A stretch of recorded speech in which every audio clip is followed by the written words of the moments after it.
Don't be Bob, a message for bone marrow donors. This is Gwen. She is 6 years old.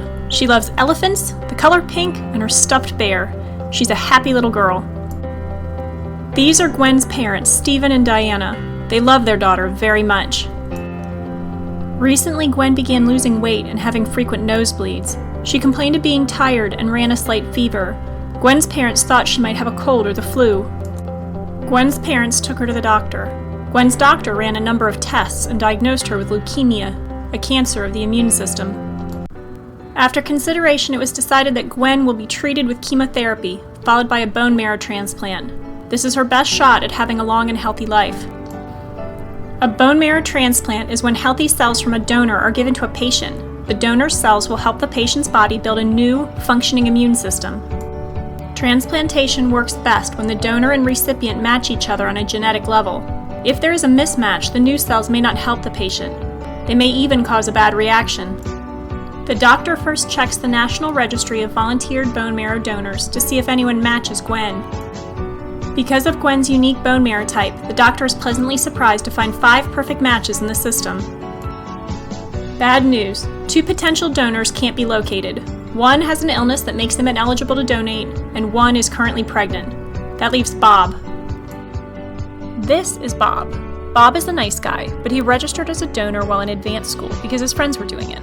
Not only does he not understand marrow donation, he doesn't even remember joining the program. This is Sue. Sue is the DoD Donor Center Coordinator.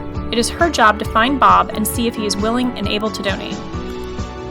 She calls the phone number Bob provided when he joined, but the number is no longer in service. He never gave an email address, but he did give his mom's home address. Sue sends Bob's mom a letter. Bob's mom calls Bob and tells him about the letter. 3 days later, she calls him again and asks him if he called Sue. Bob says, well, Bob's mom says, do it now. Bob finally calls Sue. Sue tells Bob all about donation, including the age and gender of the recipient who needs his help. Bob is unsure whether he wants to donate. Sue suggests that he reads the material she'll send and think about his options. They agree to speak again in 2 days.